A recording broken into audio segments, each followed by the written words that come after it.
welcome back to all dear students. Welcome to Career Planet. Myself Shaili Gurwani, your chemistry mentor, and we are studying a chapter atomic structure.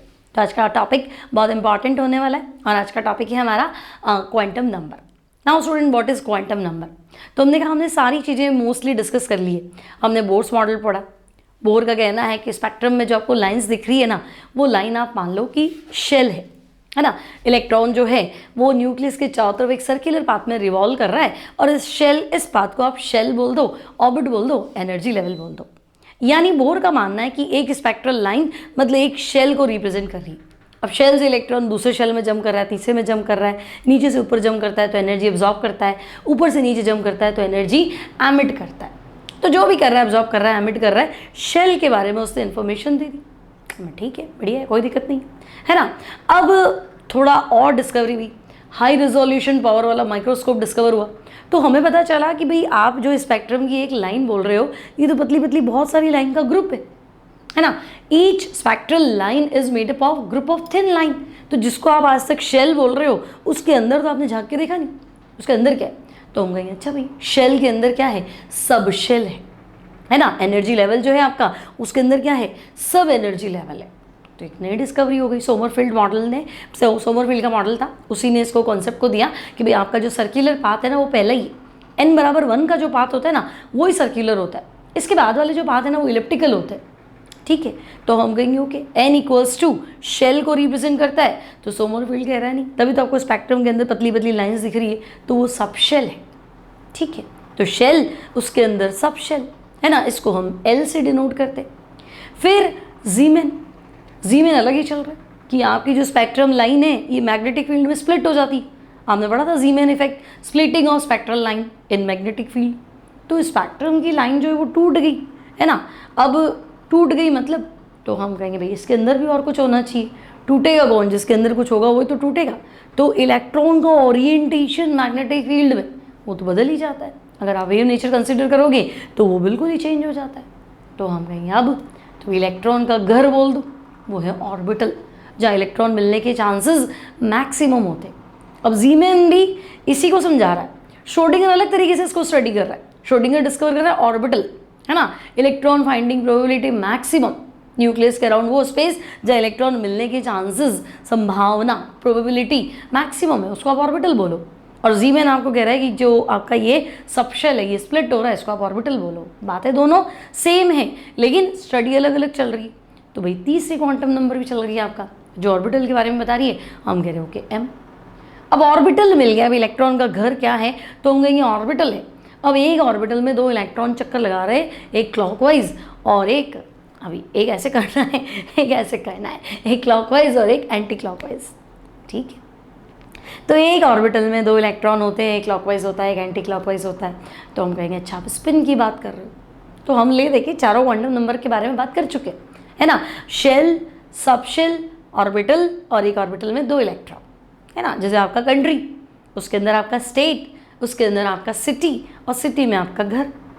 ठीक है, उसी तरह से बात चल रही है ना. कंट्री तो आप कह दो एटम है ना, कंट्री के अंदर स्टेट तो आप कह दो शेल, फिर स्टेट के अंदर आपका सिटी तो शेल के अंदर सब शेल, फिर सिटी के अंदर आपका घर तो सब शेल के अंदर ऑर्बिटल, और घर के अंदर आप तो ऑर्बिटल में दो इलेक्ट्रॉन. बस इतनी सी तो बात है. तो अगर मुझे एटम की पूरी जानकारी चाहिए, 100% जानकारी चाहिए, मुझे एटम का पूरा इन्फॉर्मेशन चाहिए, तो मैं कह दूँ आप मुझे 4 क्वांटम नंबर बता दो. आप मुझे कुछ डेटा दे दो, उन डेटा के बिहाफ पे मैं आपको सारी एटम की कुंडली बता दूँगी. कौन सा एटम है, मेटल है, नॉन मेटल है, आखिरी इलेक्ट्रॉन कहाँ है, इलेक्ट्रॉन लेगा तो इसके लिए ईजी है कि इलेक्ट्रॉन छोड़ेगा तो ईजी है, छोड़ेगा तो कितने इलेक्ट्रॉन छोड़ लेगा, इलेक्ट्रॉन एक्सेप्ट करेगा तो कितने इलेक्ट्रॉन एक्सेप्ट करेगा है ना. फिर ऑक्सीडेशन स्टेट प्लस में जा रही है कि माइनस में जा रही है, कितने बॉन्ड बना लेगा. हम इलेक्ट्रॉन की, हर एटम के अंदर प्रेजेंट इलेक्ट्रॉन की सारी इन्फॉर्मेशन आपको दे देंगे. बस आप हमें कुछ डेटा दे दो. तो वो जो डेटा है बच्चे, वो डेटा ही तो क्वांटम नंबर है. तो अगर मुझे एटम का साइज चाहिए, मुझे इलेक्ट्रॉन की एनर्जी चाहिए, मुझे वेलोसिटी ऑफ इलेक्ट्रॉन चाहिए, या orientation of electron in magnetic field चाहिए, तो मुझे कुछ डेटा दे दो, थोड़ी जानकारी दे दो, बाकी सब मैं पूरा बना लूँगी. तो वो डेटा जो है, वो डेटा क्वांटम नंबर है. आई बात समझ में? तो आज का टॉपिक हमारा है क्वांटम नंबर. तो बच्चे, to determine size of atom, आप एटम के साइज की बात करो कि भाई ये हाइड्रोजन है तो कितना है, हीलियम है तो कितना है, लिथियम है तो कितना है, ठीक है।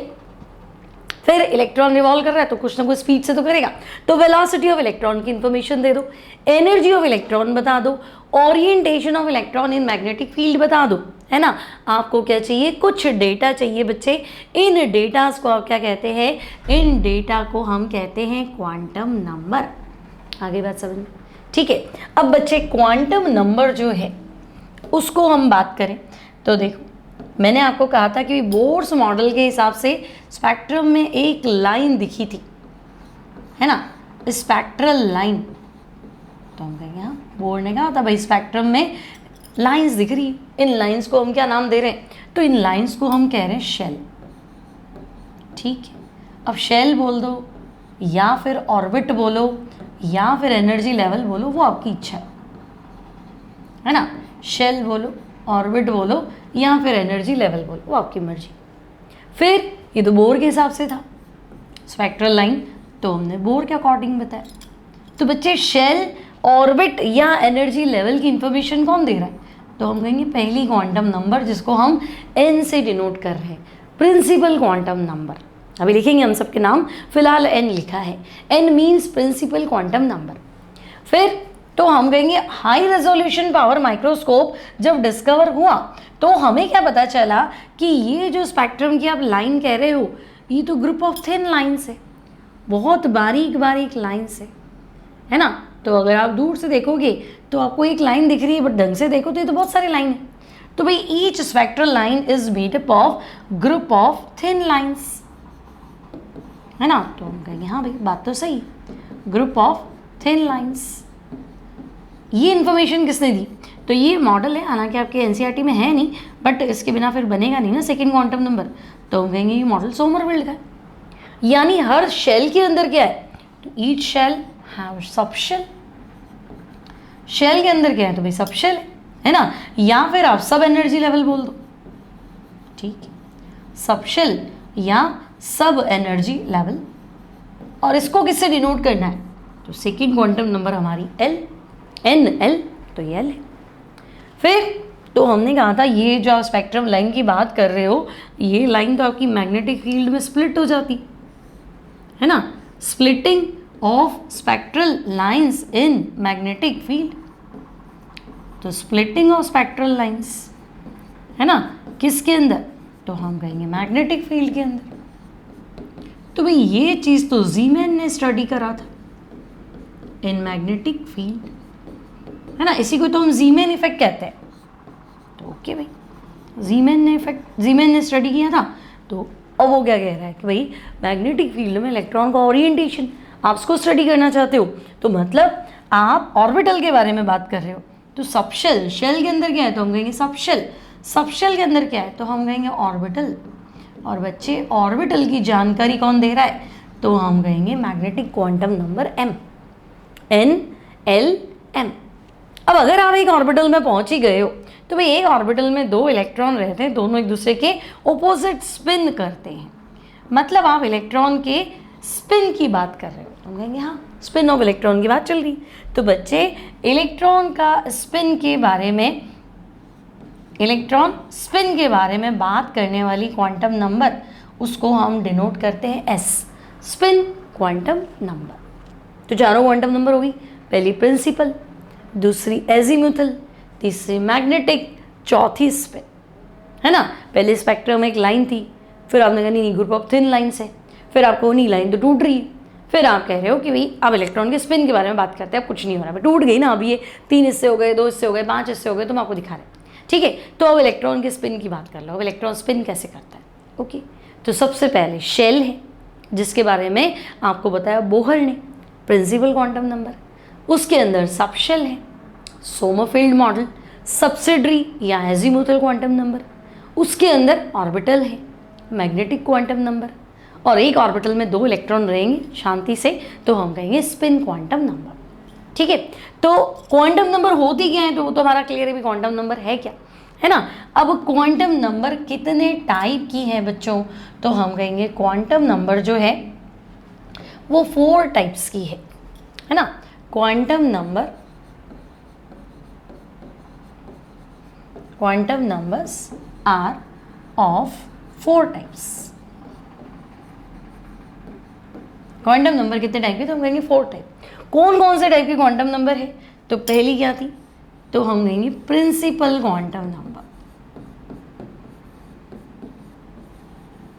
ठीक है, प्रिंसिपल क्वांटम नंबर। सेकंड क्या है, तो हम कहेंगे azimuthal quantum number,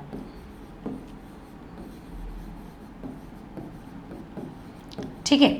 third one क्या है, तो हम कहेंगे प्रिंसिपल हो गया, एजीम्यूथल हो गया, third one magnetic quantum number, magnetic quantum number. और फोर्थ जो आपको स्पिन ऑफ इलेक्ट्रॉन के बारे में बता रही है, तो this will be spin quantum number. Clear, principal, azimuthal, magnetic और स्पिन क्वांटम नंबर, ठीक है। अब इसके बारे में इंफॉर्मेशन, तो हम कहेंगे देखो प्रिंसिपल क्वांटम नंबर इंफॉर्मेशन दी थी बोहर ने, डिस्कवर्ड बाय बोहर। प्रिंसिपल के बाद एजीम्यूथल या सब्सिडरी, ये हमारे पास आई थी सोमरफेल्ड मॉडल से, तो सोमरफेल्ड डिस्कवर्ड बाय सोमरफेल्ड।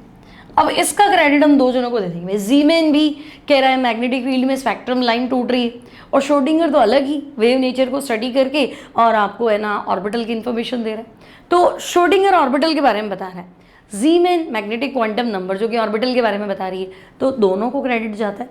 तो यहाँ आपको जीमेन भी लिखना है एज वेल एज आपको श्रोडिंगर भी बताना है कि भाई जीमेन भी ठीक है और श्रोडिंगर भी ठीक है, ओके। और बच्चे स्पिन के बारे में हमें बताया यूलेनबेक एंड गॉडस्मिट, यूलेनबेक एंड गॉडस्मिट, ये आपको बता रहे हैं स्पिन क्वांटम नंबर, इसकी जानकारी दे रहे हैं। सिंपल है, कोई टेंशन नहीं। अब हम वन बाय वन डिस्कस करते हैं कि प्रिंसिपल क्वांटम नंबर,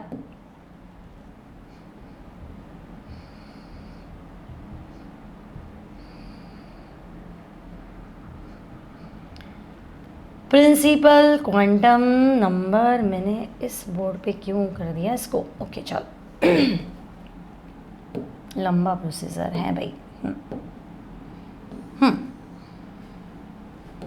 चलो प्रिंसिपल क्वांटम नंबर, इसके बारे में जानते हैं। तो देखो प्रिंसिपल क्वांटम नंबर किसके बारे में बता रही थी, शेल के बारे में। डिनोट किससे कर रहे थे, एन से। तो भाई shell circular path around the nucleus है ना, जहाँ इलेक्ट्रॉन आपका चक्कर लगा रहा है, तो शेल तो पहला, दूसरा, तीसरा, चौथा, पांचवा है ना। शेल में भी 1 2 3 4 और इन्फिनिटी कुछ भी हो सकता है, ठीक है।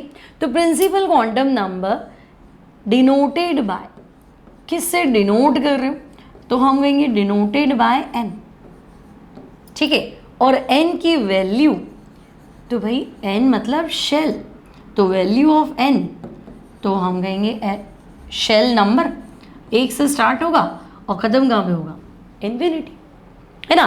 और किसके बारे में जानकारी दे रही, तो principal quantum number tells about, तो हम कहेंगे शेल बोल दो।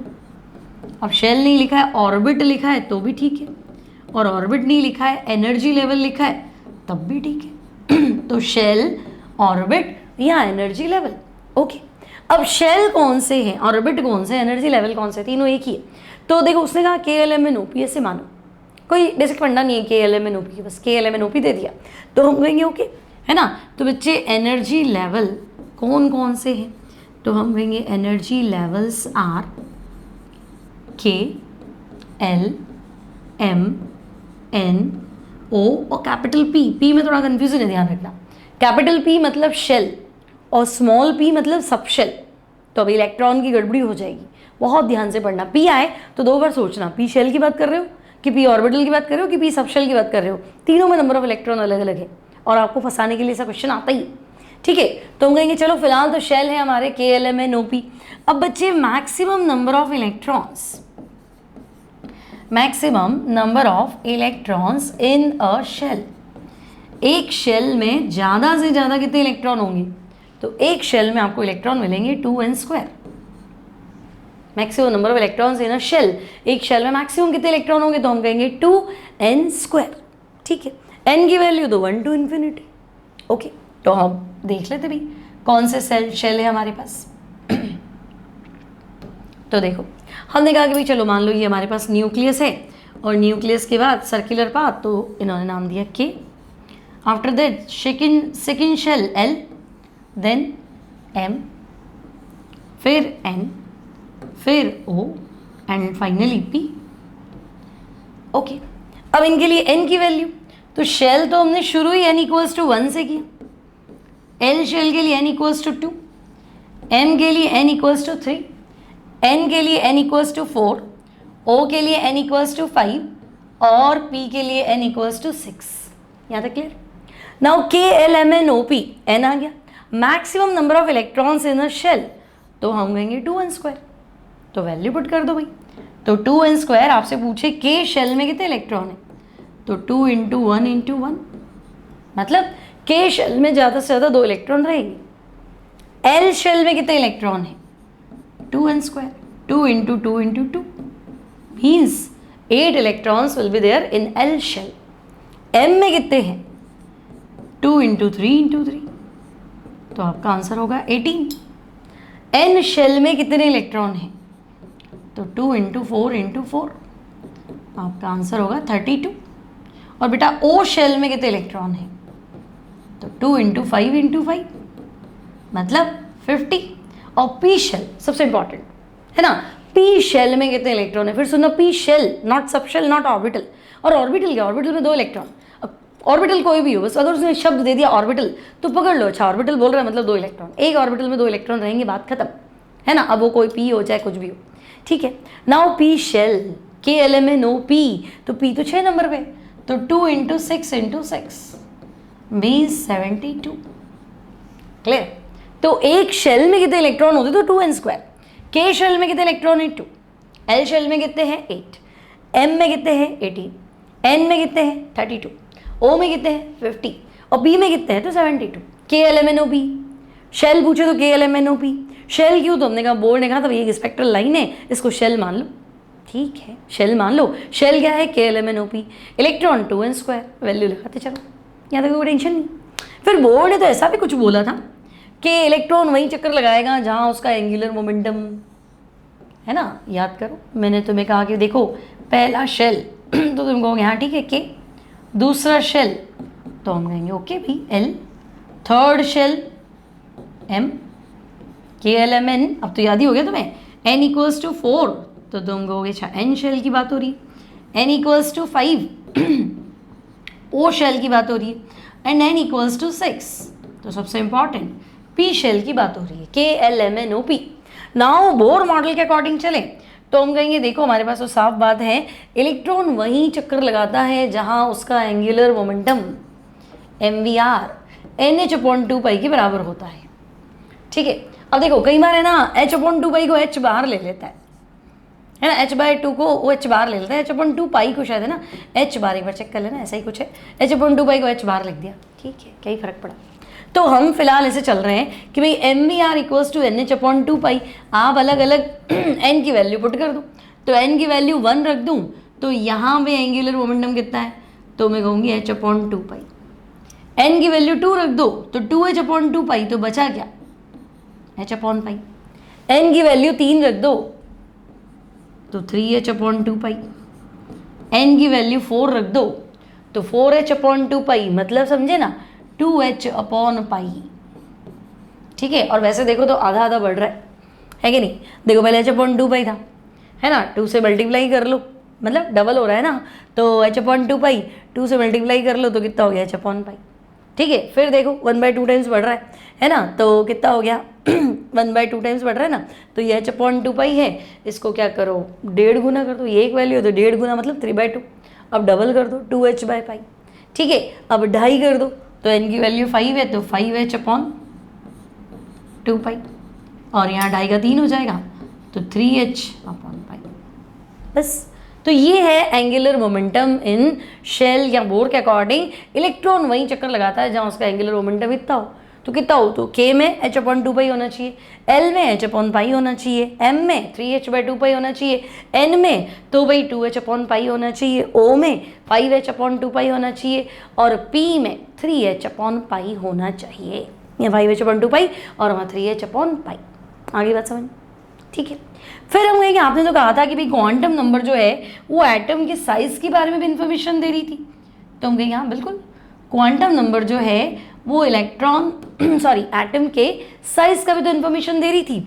तो हम कहेंगे हाँ देखो, आपको अगर रेडियस का फॉर्मूला याद हो तो हम कहेंगे रेडियस का फॉर्मूला था 0.529 into n² by Z angstrom. ये एटम के रेडियस का फॉर्मूला था, बिल्कुल था। वेलोसिटी ऑफ इलेक्ट्रॉन तो बोलो बच्चों 2.186 इंटू 10⁶ इंटू Z/n मीटर पर सेकेंड। और एनर्जी का फॉर्मूला बोलो तो हम कहेंगे एनर्जी का फॉर्मूला था -13.6 into Z² upon n² electron volt पर एटम। तो अगर आप ध्यान से देखो तो चाहे आपको रेडियस फाइंड करना हो, चाहे आपको वेलोसिटी फाइंड करना हो या आपको एनर्जी फाइंड करना हो, आपको तीनों टाइम में है ना n की जरूरत है। और n क्या है, प्रिंसिपल क्वांटम नंबर। n है क्या, तो हम कहेंगे principal quantum number K_L_M_N_O_P। n की वैल्यू 1 से लेके infinity. Maximum number of electron in shell 2n²। Discovered by Bohr. कैसे बताया, हर स्पेक्ट्रल लाइन शेल को रिप्रेजेंट कर रही है। कितने है ना, एंगुलर मोमेंटम कितना होना चाहिए, तो mvr = nh/2 ये सारी बातें पता होनी चाहिए। तो क्या मैं एक छोटी सी बात लिख दूं this quantum number tales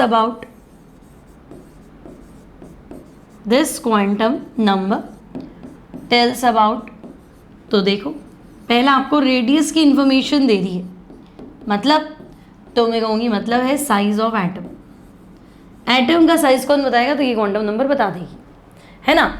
and तो हम कहेंगे एक तो साइज ऑफ एटम बता ही रही है, और क्या बता रही है, तो वेलोसिटी और एनर्जी। तो एंड वेलोसिटी, आपको वेलोसिटी की इंफॉर्मेशन दे रही है एज वेल एज, तो हम कहेंगे वेलोसिटी के साथ साथ एनर्जी भी बता देगी। बस आप तो सिर्फ शेल नंबर बता दो, बाकी सब हम काम कर लेंगे। तो क्वांटम नंबर के कुछ डेटा ही तो है, आप थोड़ा सा डेटा दे दो, हम आपको सब कुछ बता देंगे। मतलब आप कोई डेटा, जैसे मान लो कोई स्कूल में ना 100 बच्चे पढ़ रहे हैं या 200 बच्चे पढ़ रहे हैं, ठीक है, एक क्लास के अंदर मान लो 100 स्टूडेंट है, तो बस आप 100 स्टूडेंट का डेटा लिया होगा, हाँ 100 बच्चे कौन से, है ना। अब हम उसमें अपना पता लगा लेंगे भाई 100 बच्चे हैं ना, मान लो आपने बता दिया कि भाई इतनी गर्ल्स थे, इतने बॉयज़ थे, और मान लो 10th क्लास में इतने थे, बस ये डेटा हमें मिल गया। बाकी काम सारे कोचिंग वाले जानते हैं क्या, हाँ 100 में से साइंस लेने वाले कितने हैं, आर्ट्स लेने वाले कितने हैं, कॉमर्स लेने वाले कितने हैं, है ना। अब 100 में से साइंस लेने वाले, उनमें से मेडिकल की तैयारी कितने करेंगे, इंजीनियरिंग की तैयारी कितने करेंगे, चलो आ जाओ, बायो अलग हो गया, मैथ्स अलग हो गया। अब बायो भी ले रहे हो तो बिल्कुल नीट की प्रिपरेशन किसको करनी है, या नीट नहीं करनी है, आगे नर्सिंग में जाना है, मेडिकल के और फील्ड है वहाँ जाना है, डेंटल में जाना है, इधर जाना है, उधर जाना है ना, फिजियोथेरेपी में जाना है, ठीक है, तो वो भी देख लेते। या फिर फार्मेसी करनी है बहुत सारे बच्चों को, मैं बी फार्मा कर लूँ, डी फार्मा कर लूँ, एम फार्मा कर लूँ, उसको निकाल लो। या फिर साइंस बायो लेके मुझे यूपीएससी क्रैक करना है, लेकिन बायो सब्जेक्ट के अकॉर्डिंग आगे बढ़ना है, वैसा कर लो। या फिर टीचिंग प्रोफेशन में जाना है, एमएससी करना है, पीएचडी करना है, हाँ देख लूँ, है ना, प्रोफेसर बनना है। तो बस आपने बस 100 बच्चे हमें बता दिए कि भाई ये 100 बच्चे इस क्लास के हैं, बस बाकी का सब हम अपने आप सेट कर लेंगे, है ना। तो बस यही तो है, आप बस 2-4 चीज़ें बता दो, बाकी हम अपने आप बता देंगे। आप शेल बोलते होगे कि पहला शेल, तो हम कहेंगे देखो अच्छा आपका जो पहला शेल है, हाइड्रोजन की बात कर रहे हो तो शेल नंबर 1 और हाइड्रोजन एटम के लिए Z1 रख दो। आपके पास साइज पता है, स्पीड पता है इलेक्ट्रॉन की, एनर्जी पता है इलेक्ट्रॉन की, है ना, और कौन सा शेल है पहला, तो 2n² के हिसाब से हमें तो इलेक्ट्रॉन भी पता है। तो बहुत सारी बातें जो है आपको पता चल जाए, ठीक है। तो प्रिंसिपल क्वांटम नंबर क्लियर है, कोई टेंशन नहीं है। आगे बढ़ते हैं। सेकेंड हमारे पास है बच्चों सब्सिडरी, या फिर हम क्या बोले उसको सब्सिडरी या एजीम्यूथल क्वांटम नंबर, ठीक है। तो नेक्स्ट वी हैव एजीम्यूथल, या तो आप उसको बोलो एजीम्यूथल या फिर आप बोलो सब्सिडरी क्वांटम नंबर।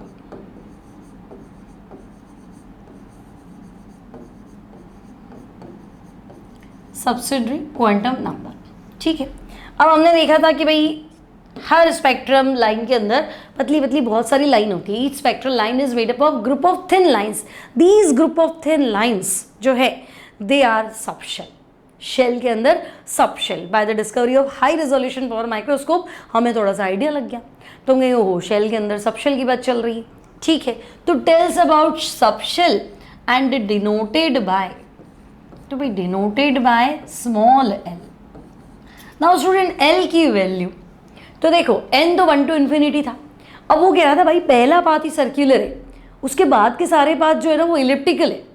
तो इलिप्टिकल है मतलब पहले पाथ में नहीं है, पहला तो सर्क्यूलर रहेगा, मतलब n बराबर 1 में आपको इलिप्टिकल पाथ नहीं मिलेगा. तो n 1 होगा तो l 0 होगा क्योंकि वो इलिप्टिकल नहीं है. लेकिन उसके बाद में अगर n आपका 2 है तो इलिप्टिकल पाथ चालू हो गया है ना. तो l की वैल्यू तो हो जाएगी 0 और 1, एक सर्क्यूलर एक इलिप्टिकल. बात तो ठीक है. तो l की जो वैल्यू है ना वो 1 से ही स्टार्ट करेंगे. वैल्यू ऑफ l, ठीक है, इज फ्रॉम 0 to n-1, क्योंकि अब एक पीछे रहोगे ना भाई. n की 4 वैल्यू है तो l की वैल्यू में पहली तो 0 ही होगी क्योंकि पहला पाथ तो सर्क्यूलर था, बाकी के पाथ आपके इलिप्टिकल जा रहे हैं. तो फिर आपके पास मिला ही क्या, तो हम कहेंगे 1 वाला तो हमारा सर्क्यूलर पाथ है तो वहाँ तो l 0 हो गया. लेकिन n2 n3 n4 वहाँ पे मुझे मिलेगा l की वैल्यू 1 2 और 3. तो आप n4 जाओगे तो मैं l में 3 ही चलूँगी क्योंकि जब आप 1 कह रहे थे तो मैं 0 कह रही थी. तो मतलब ये गेम होगा. तुम 1 बोलो तो मैं बोलूँगी 0, तुम बोलोगे 2 तो मैं कहूँगी 1, तुम बोलो 3 तो मैं कहूँगी 2, तो मैं एक पीछे चलूँगी हमेशा. ठीक है, तो l की जो वैल्यू है वो 0 से n-1 तक होती है. बता दी क्या है, तो हम कहेंगे tells about this quantum number tells about subshell. हर शेल के अंदर क्या है, तो भाई हर शेल के अंदर सब शेल है. ठीक है, अब बच्चे सब शेल कौन से हैं, तो देखो शेल तो थे KLMNOP. शेल कौन से थे, तो हम कहेंगे KLMNOP है ना. इलेक्ट्रॉन कितने थे 2n². साइज बता रहा था, हम कहेंगे हाँ बिल्कुल है ना. एंगुलर मोमेंटम कितना था, MVR इक्वल्स टू NH/2 पाई. ठीक है ना. ओके, नाउ स्टूडेंट्स सबशेल कौन से SPDF. ठीक है, क्वांटम नंबर नहीं आया तो आगे केमिस्ट्री में कुछ भी नहीं आएगा. पूरी इनऑर्गेनिक केमिस्ट्री बेकार है, क्वांटम नंबर ही नहीं आता इसलिए. ठीक है, तो सबशेल कौन से SPDF. शेल कौन से KLMNOP. सबशेल कौन से SPDF. ठीक है, चलो भाई SPDF. अब number of electrons in subshell, तो number of electrons in subshell, तो बच्चे शेल में तो 2n² होते थे, यहाँ कितने होंगे, तो हम कहेंगे 2 × 2l+1. सबशेल में कितने इलेक्ट्रॉन होंगे, 2 × 2l+1. चेक कर लेते हैं. चलो तो देखो हम लिख लेते हैं सबशेल कौन कौन से. ठीक है, सबशेल कौन कौन से, इनके लिए l की वैल्यू कितनी है और नंबर ऑफ इलेक्ट्रॉन्स भी देख लेते हैं. ओके, तो भाई l की वैल्यू तो 0 से स्टार्ट हुई थी n-1 तक. सबशेल कौन कौन से होते हैं, SPDF.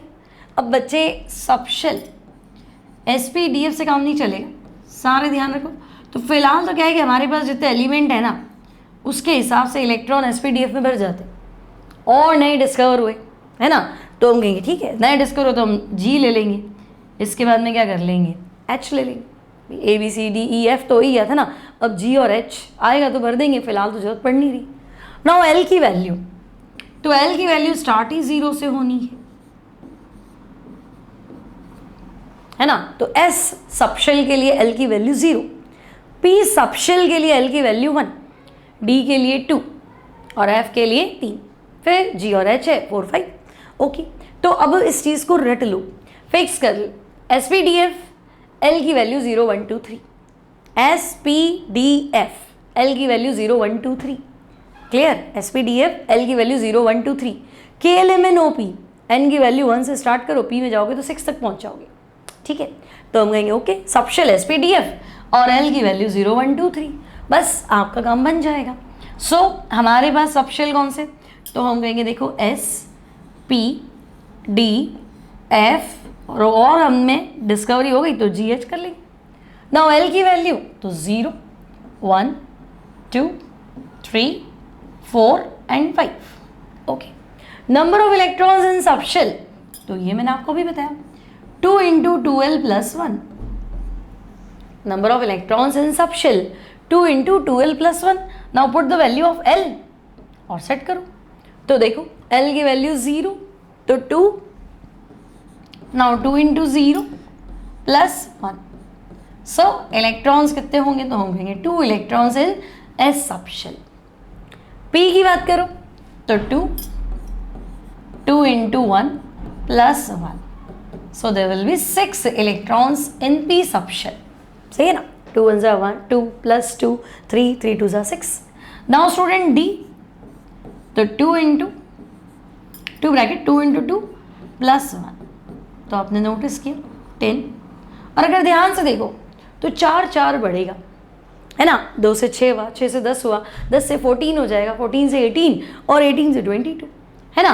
4 4 क्यों बढ़ेगा, क्योंकि यहाँ पे आप एल की वैल्यू एक ही तो बढ़ा रहे हो, ठीक है ना, तो 0 था तो ये डेटा तो 0 ही हो गया था ना, 1 करोगे तो ये डेटा कितना बनेगा 2 और 2 2 सा, फिर एल की वैल्यू 2 रखोगे तो 2 2 सा 4, 4 2 सा कितना हो जाएगा, डबल हो जाएगा ऐसे, तो 4 4 मतलब 4 4 बढ़ेगा, ठीक है ना, डबल तो बाद में करोगे, पहले प्लस 1 ऐड करोगे फिर, ठीक है, तो हम कहेंगे ओके चलो बात तो समझ में आई रही है, तो 4 4 का डिफरेंस आएगा, चेक कर लो।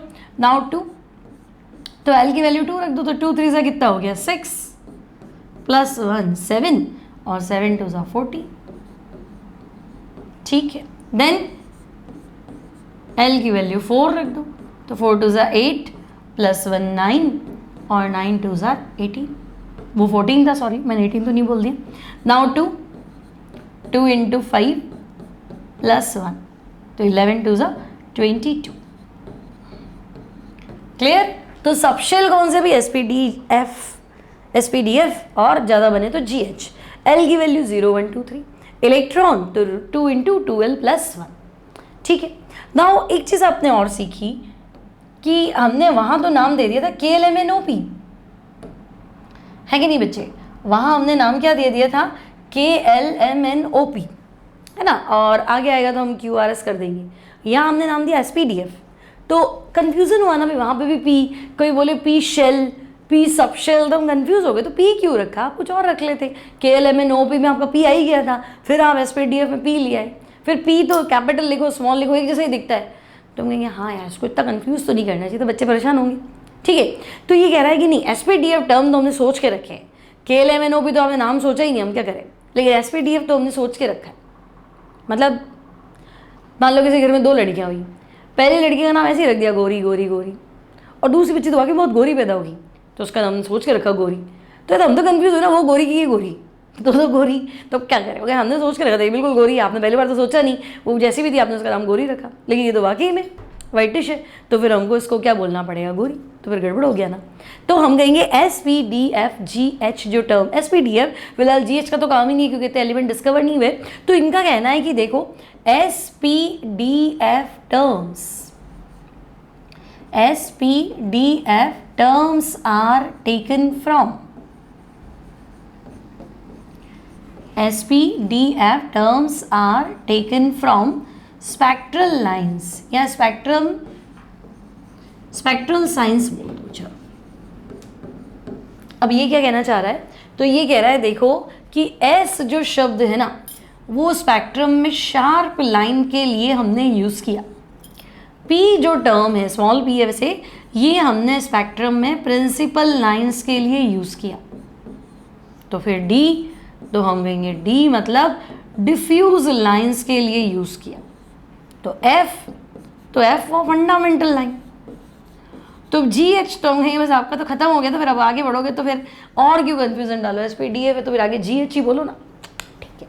तो अब समझ में आ गया, वहाँ KLMNOP में P का कोई लॉजिक नहीं है, वो P शेल है, लेकिन SPDF में P का लॉजिक है, भाई प्रिंसिपल लाइन थी तो हम P लिखेंगे। अब आप कंफ्यूज हो तो आप संभालो अपने आप को, तो जहाँ तुम कंफ्यूज हो गए वहीं पर न्यूमेरिकल बनता है, वहीं क्वेश्चन बनता है ना, तो यहाँ बहुत सारे बच्चे गलती करते हैं, तो ये आपको ध्यान रखना है। अब बच्चे नेक्स्ट पॉइंट आता है ऑर्बिटल एंगुलर मोमेंटम, है ना, शेल के अंदर तो बता दिया, ऑर्बिटल एंगुलर मोमेंटम इन अ सबशेल, एंगुलर मोमेंटम इन सबशेल, तो वो क्या है, तो उसका फॉर्मूला लिख देती हूँ, रूट एल L+1 H/2 पाई। ठीक है, फॉर एग्जाम्पल मान लो S सबशेल है, तो बच्चे अगर S सबशेल है तो L की वैल्यू तो 0 है। अब सब कुछ 0 करूँगी तो आंसर क्या आएगा, तो मैं कहूँगी आंसर भी मेरा 0 ही बनेगा, है ना। 0 से मल्टीप्लाई करो तो सब 0 ही हो जाएगा। दाओ फिर मैं कहूँगी नहीं P सबशेल है, आपसे पूछ ले कि ऐसा करो P सबशेल या P ऑर्बिटल के लिए ऑर्बिटल एंगुलर मोमेंटम निकालो, तो हम कहेंगे P के लिए L की वैल्यू 1 है। अब यहाँ L की वैल्यू 1 है तो सेट करो, तो रूट 1 1+1 H/2 पाई बाहर है ब्रैकेट के, तो रूट 2 H/2 पाई, है ना, रूट एल L+1 H/2 पाई। हाँ ठीक है, रूट एल L+1 और ये तो बच्चे रूट 2 हो गया, तो रूट 2 H/2 पाई। अब आप क्या करो नीचे वाले को 2 को रूट 2 इंटू रूट 2 लिख दो, तो हम कहेंगे हाँ रूट 2 इंटू रूट 2 लिखेंगे तो सेट कर लो उसको। ठीक है, तो ये हो गया आपका एजीम्यूथल क्वांटम नंबर, है ना। एक बार वापस देखेंगे, एजीम्यूथल क्वांटम नंबर L से डिनोट करते, L की वैल्यू आपकी 0 से स्टार्ट होगी n-1 तक, सबशेल की इंफॉर्मेशन देगी। सबशेल आपके होते हैं sp-df, एक सबशेल में इलेक्ट्रॉन होते हैं 2 × 2l+1। ये चीज़ आपको याद रखनी है, sp-df 4 सबशेल है, L का वैल्यू 0 1 2 3।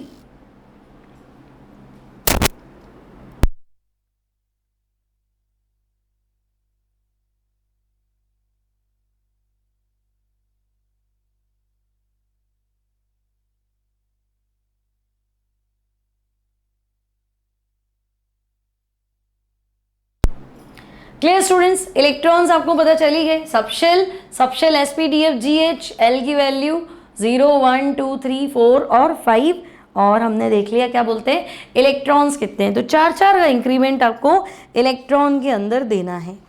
क्लियर है, यहाँ तक तो कोई दिक्कत है ही नहीं। नाउ स्टूडेंट्स ये हो गया आपके पास, अगर D आएगा तो L की वैल्यू आप 2 बना देंगे। ठीक है, अब हम बात करें कि भाई n की वैल्यू, तो हमने कहा था n की वैल्यू 1 to ∞, L की वैल्यू तो 0 से स्टार्ट करो और n-1 पे स्टॉप करो। ठीक है, तो ध्यान से सुनो, अगर n की वैल्यू 1 है ना, यहाँ पे ऐसे लिख देते हैं, देखो n जो है वो 1 से स्टार्ट होगा और इन्फिनिटी तक, और L जो है वो 0 से स्टार्ट होगा और n-1 तक। ठीक है, n की वैल्यू 1 to ∞ है ही सही, L की वैल्यू तो मैंने आपको कहा L फिलहाल हमारे को ये 4 डेटा ही काम आएंगे, 0 1 2 3। Now S P D F, देखो मेन तो ये 2 क्वांटम नंबर ये समझ ली तो बाकी तो हो ही जाएगा। ठीक है, तो हम कहेंगे ओके sp-df 0 1 2 3 इतना तो क्लियर है। अब मेरी बात सुनो, अगर मैं कहूँ n = 1 तो तुम कहोगे L तो पीछे ही चलेगा एक, L = 0, तो बेटा 1 और 0, तो 0 पे तो S है ना, तो पहले शेल में एक ही सबशेल है और वो S है 1s, और S सर्कुलर ही है ना, तो सर्कुलर पाथ है आपका। ठीक है, फिर ये कहे कि नहीं n = 2, तो हम कहेंगे भाई L की वैल्यू तो 0 भी थी और 1 भी थी, तो 2 और 0 का कॉम्बिनेशन, तो 0 पे तो S है, और 2 और 1 का कॉम्बिनेशन, तो 1 पे तो P है। तो अगर n 2 है तो L की वैल्यू 0 भी होगी 1 भी होगी, तो 2 में 2s भी होगा 2p भी होगा। नाउ स्टूडेंट्स n = 3, तो L की वैल्यू 0 भी पॉसिबल है, 1 भी पॉसिबल है, 2 भी पॉसिबल है, तो 3 और 0 से 3s बनेगा, 3 और 1 से 3p बनेगा, 3 और 2 से 3d बनेगा, तो 3s 3p 3d। सिमिलरली अगर n की वैल्यू 4 है तो L जो है वो 0 भी बनेगा, 1 भी बनेगा, 2 भी बनेगा, 3 भी बनेगा, एक पीछे चलना है। तो बच्चे 4 और 0 4s, 4 1 4p, समझ में आ गया। L1 है तो P लेना है, L2 है तो D लेना है, और L3 है तो F लेना है। तो मैं कहूँगी 4 में तो 4s भी समझ में आ रहा है, 4p भी समझ में आ रहा है, 4d भी समझ में आ रहा है, और 4f भी समझ में आ रहा है ना। तो भाई n की वैल्यू जो है अगर 4 है तो L की वैल्यू 0 1 2 3 4s 4p 4d और 4f। बस हम सिर्फ इतना कहना चाह रहे हैं कि L की वैल्यू जो है वो n से क्या रहेगी, एक कम रहेगी, n कभी भी l के बराबर नहीं होगा।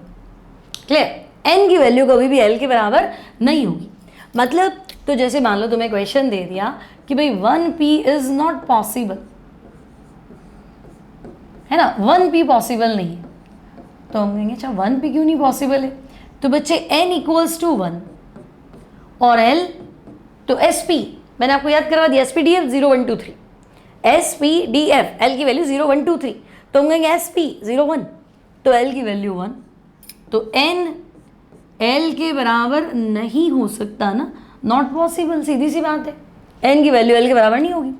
तो फिर हो गया अच्छा तो 2d पॉसिबल है, तो मना कर दो भाई 2d इज नॉट पॉसिबल।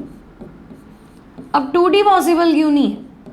तो बच्चे 2d में n की वैल्यू तो 2 और l की वैल्यू spd 0 1 2, तो l भी 2 और n को l के बराबर तो करना ही नहीं है ना, तो नहीं पॉसिबल है। तो फिर 3f, तो वही बातें घुमा फिरा के पूछी जा रही है, 3f इज नॉट पॉसिबल, तो बोलना पड़ेगा ना भाई 3f कैसे पॉसिबल करें, n की वैल्यू 3 बोल रहे हो और l की वैल्यू भी 3 बोल रहे हो, तो ये तो नहीं बनेंगे, ये तो पॉसिबल ही नहीं है, एक घर पीछे चलो। ठीक है, इतनी बात क्लियर है। तो इलेक्ट्रॉन कितने वो भी हो गया, SPDF क्यों लिया ये भी क्लियर। अब बच्चे ये आपको शेप भी बता देगी, this quantum number also tells about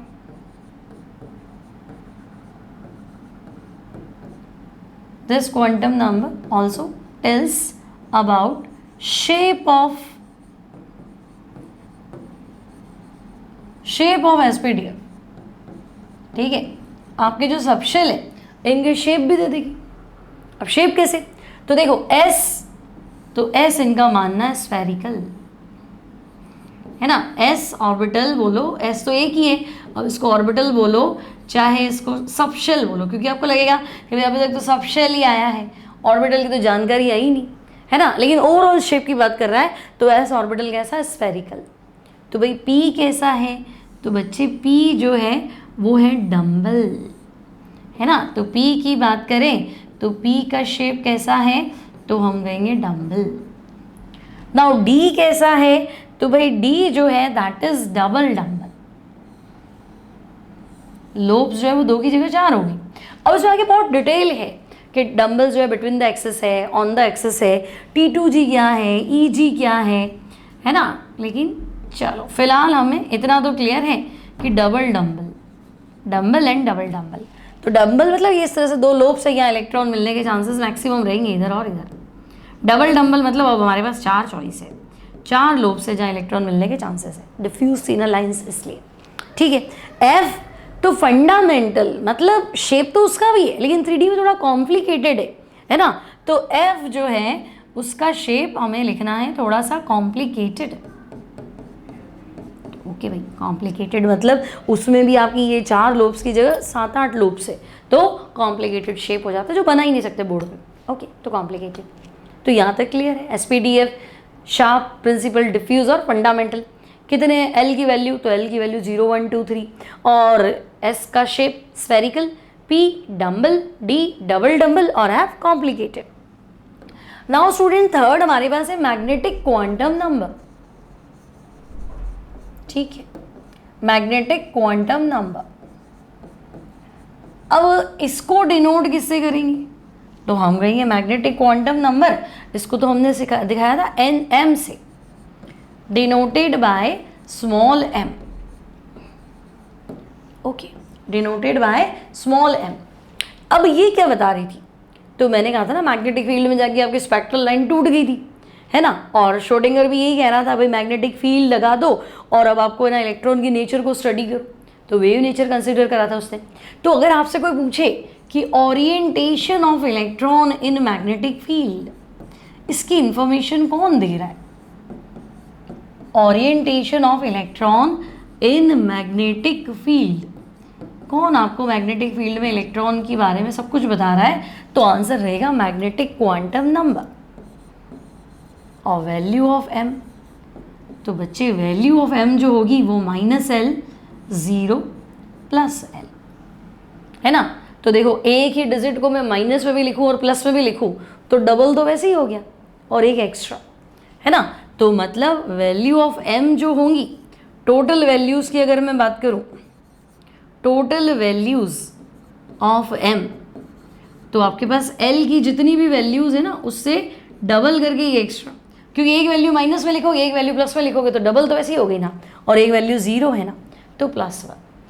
अब ये गड़बड़ क्या है इसको समझते हैं, ठीक है। तो देखो मान लो मैंने तुम्हें कहा कि l की वैल्यू 0 है ना, मतलब एस सबशेल की बात करूं, ठीक है। यहाँ मैंने लिख दिया एस सबशेल, इसकी बात करूं तो तुम कहोगे अच्छा एस सबशेल l की वैल्यू 0, तो m तो -0 0 और +0 क्या होता है, 0 तो 0 ही होता है ना। तो एस सबशेल में एक ही ऑर्बिटल है जिसका m 0 है ये, तो अब चाहे तुम एस ऑर्बिटल बोलो, एस सबशेल बोलो, एस फिर तुम शेल ही बोल दो, वो एक ही है। के शेल में कौन सा ऑर्बिटल बनेगा ना, 1s पहला ही बनेगा, सिर्फ s ही बनेगा, तो 1 में सिर्फ s बनता है तो 1s, ठीक है। तो l 0 है तो m 0 है, क्योंकि n 1 था तो l 0 था, भाई पहला शेल तो n तो 1 रहेगा ना, और l की वैल्यू तो मैंने कहा था 0 से स्टार्ट करो, तो n 1 था तो l 0 था, तो हमने कहा 1s।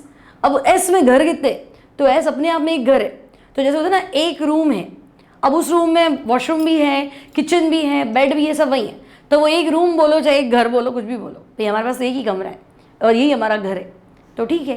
पहला शेल, उसके अंदर एक ही सब शेल, उसके अंदर एक ही ऑर्बिटल, सब एक ही है, ठीक है, कोई दिक्कत नहीं है, चला लेंगे।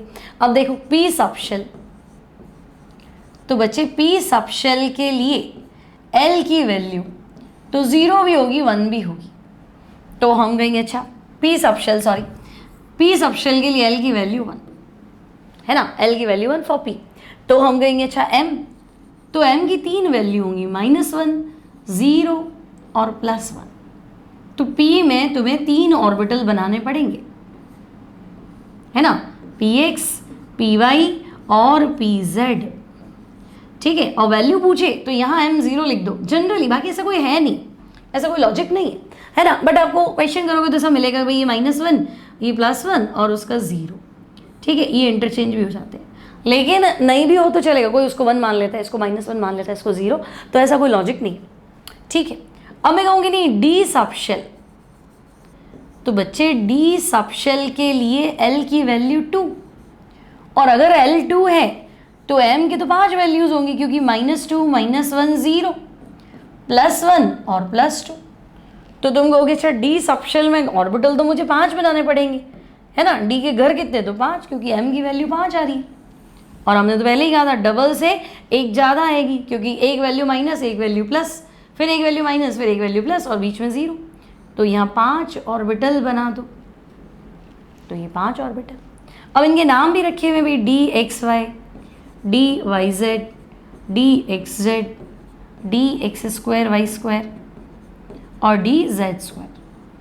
जनरली डी जेड स्क्वायर के लिए हम m 0 मान लेते हैं, यहाँ पे भी पी जेड के लिए हम m 0 मान लेते हैं, बाकी तो इंटरचेंज हो जाते हैं, ठीक है, ये यहाँ तक कोई दिक्कत नहीं। सिमिलरली अगर मैं आपसे कहूँ कि नहीं आप ऐसा करो l की वैल्यू 3 है ना, मतलब SPD तो हो गया ना f सबशेल, तो f सबशेल तो हम कहेंगे SPDF, l की वैल्यू 0 1 2 3, तो भाई l की वैल्यू 3 है, तो m, तो बच्चे m की वैल्यू +-3 +-2 +-1 और 0, तो 1 से 3 वैल्यू पॉजिटिव, 1 से 3 वैल्यू नेगेटिव और 1 0, तो टोटल वैल्यू 7, और वैसे भी हमने कहा था 2l + 1, ठीक है, तो 1 2 3 4 5 6 और ये हो गया 7, तो 7 ऑर्बिटल्स इन f subshell.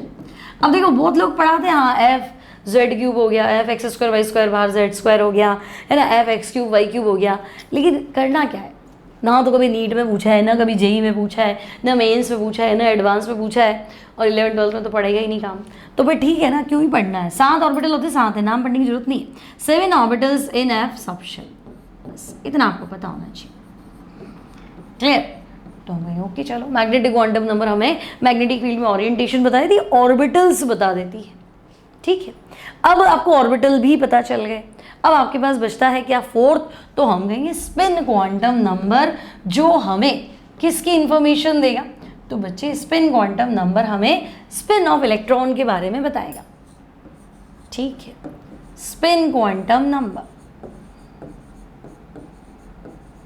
Spin quantum number denoted bye, तो भाई डिनोटेड बाय एस, है ना। क्या बताएगा, तो हम कहेंगे भाई ये कहता है कि एक ऑर्बिटल में 2 इलेक्ट्रॉन हैं और दोनों का स्पिन जो है वो अपोजिट है। Tells about spin off electron. ठीक है, तो बच्चे अगर पेयर्ड इलेक्ट्रॉन होते हैं तो एक का स्पिन अगर क्लॉकवाइज है ना, एक इलेक्ट्रॉन का स्पिन क्लॉकवाइज है तो ऑब्वियस है, पेयर्ड है ना, तो पेयर्ड में मैग्नेटिज्म शो नहीं होता है ना। पेयर्ड क्या होता है, डायमैग्नेटिक, मैग्नेटिक फील्ड में अट्रैक्ट नहीं होती। तो क्यों अट्रैक्ट नहीं होते, सिंगल इलेक्ट्रॉन तो अपने चाहते मैग्नेटिक फील्ड बनाता है ना, तो अगर इलेक्ट्रॉन आया, मैग्नेटिक फील्ड आया, तो उसकी तरफ अट्रैक्ट होना चाहिए था। तो हम कहेंगे नहीं, देखो पेयर्ड है ना, तो स्पिन क्या होता है, एक का दूसरे के अपोजिट होता है, तो ये एक दूसरे के क्या करते हैं, मैग्नेटिक फील्ड को कैंसिल कर देते हैं। तो अब ऐसे मान लो कि भाई एस की 2 वैल्यूज़ हैं, एक प्लस हाफ और दूसरे की क्या हो गई, माइनस हाफ। ठीक है ना। अब ऐसा नहीं है कि क्लॉकवाइज को प्लस हाफ मान लो, उसको एंटी क्लॉकवाइज को माइनस हाफ मान लो, ऐसा कुछ भी नहीं।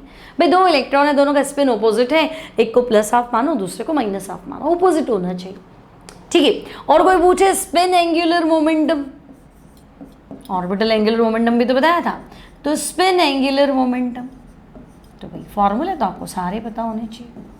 तो बच्चे स्पिन एंगुलर मोमेंटम का फॉर्मूला था रूट एस प्लस 1 h/2 पाई, रूट एस प्लस 1 h/2 पाई। एस जो है वो स्पिन है ना, नंबर ऑफ अनपेयर्ड इलेक्ट्रॉन, तभी तो आएगा। ठीक है, तो सिंगल इलेक्ट्रॉन कितने, एक ही डायरेक्शन वाले इलेक्ट्रॉन कितने हैं, वो आप एस की वैल्यू रख दो। ठीक है, तो ये चारों क्वांटम नंबर थी बच्चों, एन, एल, एम और एस। अब मुझे एक चीज़ बताओ, शेल में कितने इलेक्ट्रॉन्स है ना, इलेक्ट्रॉन्स इन शेल, तो तुम कहोगे इलेक्ट्रॉन इन शेल तो 2n² थे। ठीक है, एक शेल में कितने इलेक्ट्रॉन है, 2n²। ठीक है, अब तो पता है एक ऑर्बिटल में 2 इलेक्ट्रॉन होते, एक ऑर्बिटल में 2 इलेक्ट्रॉन होते, तो तुम्हारे पास जितने भी इलेक्ट्रॉन हैं उसके आगे मेरे पास ऑर्बिटल होंगे। तुम कह रहे मेरे पास 10 इलेक्ट्रॉन है, तो मैं कहूँगी मेरे पास 5 ऑर्बिटल है। तुम कहोगे मेरे पास 2 इलेक्ट्रॉन्स है, तो मैं कहूँगी ऑर्बिटल तो एक ही होगा। तो अगर कोई डायरेक्ट पूछ ले कि ऑर्बिटल्स इन शेल, तो बच्चे ऑर्बिटल इन शेल कितना हो जाएगा, तो आपका आंसर n², आधे कर दो। सिमिलरली अगर मैं तुमसे कहूँ electrons in subshell, 5 minutes more, electrons in subshell, तो आंसर हो जाएगा 2 × 2l + 1। एक सबशेल में इतने इलेक्ट्रॉन, तो बच्चे इलेक्ट्रॉन जितने भी हो उसके आधे ऑर्बिटल होते, तो ऑर्बिटल्स इन सबशेल, ऑर्बिटल्स इन सबशेल, तो इसका आधा कर दीजिए, तो 2 हटा दो, बस 2 से डिवाइड करती क्या हो जाएगा, 2l + 1। तो मैंने बताया था ना, ऑर्बिटल क्या था, m, l की वैल्यू बताओ तो m कितना हो गया, डबल से एक ज़्यादा। ठीक है, चलो अब एनसीईआरटी के 2 क्वेश्चन देख लेते फटाफट, है ना। What is the total number of orbitals associated with the principal quantum number n = 3। तो बच्चे n पता है तो मुझे ऑर्बिटल बताना है। अगर हमें कोई n बता दे तो ऑर्बिटल बता दो, तो हम कहेंगे ऑर्बिटल होंगे n²। ठीक है, तो अगर तुम्हें n की वैल्यू पता है, n थी 3, तो नंबर ऑफ ऑर्बिटल्स, तो नंबर ऑफ ऑर्बिटल्स कितने होंगे, तो हम कहेंगे 3², यानी कि 9। और पूरा कंसीडर करो, पूरा समझाओ, तो देखो n = 3, तो मैंने तुम्हें बताया तो था 3s, 3p और 3d। अभी क्या सिखाया, 3s में एक ही ऑर्बिटल होता है, 3p में 3 ऑर्बिटल होते, और बच्चे 3d में 5 ऑर्बिटल होते हैं, है ना। तो 1 + 3 + 5, आंसर कितना है 9। सिंपल। ठीक है, एक और क्वेश्चन है आपके बुक के अंदर कि using SPDF notation describe the orbital with the following quantum number. तो भाई n की वैल्यू 2 है, l की वैल्यू 1 है। अब मैं तुम्हें बहुत पहले सिखा चुकी हूँ कि ये चीज़ याद है तो सब बन जाएगा। L 0 1 2 3 S P D F, बस अब बनाते चलो। 2 और 1 तो बच्चा L 1 है तो P है ना, तो ये 2P है ना। 4 और 0 तो 0P क्या है S, तो ये 4S है। 5 और 3 तो 5 तो लिखना ही है, 3 पे क्या है F, तो F। और 3 और 2 तो 2 पे क्या है D, तो भाई ये 3D। 1 मिनट का क्वेश्चन है, क्लियर, समझ में आ गया। तो यहाँ कंप्लीट है चारों क्वांटम नंबर। समझ में आ गई। प्रिंसिपल, एजीम्यूथल, उसी को सब्सिडरी बोल दो, मैग्नेटिक और स्पिन क्वांटम नंबर। क्लियर है। क्वेश्चन बन जाए तो बना लोगे। बहुत शांति से पढ़ाया, बहुत आराम से पढ़ाया, ऐसा होगा नहीं पाता है क्वांटम नंबर। लेकिन हाँ, क्वांटम नंबर नहीं आएगा तो आगे परेशानी आएगी। ठीक है, तो ये बहुत सिंपल लेक्चर है, आराम से पढ़ो, नोट्स बनाओ, है ना। एक बार लिखो कितने इलेक्ट्रॉन होंगे, कितने सबशेल होंगे, कितना एंगुलर मोमेंटम होगा, सारी चीज़ें धीरे धीरे कंसिडर करो तो बन जाएगा। ठीक है, तो मिलूंगी नेक्स्ट टाइम नेक्स्ट लेक्चर में। वीडियो अच्छा लगे तो please like, please share, please subscribe. मिलते हैं next time. Till then take care and bye bye.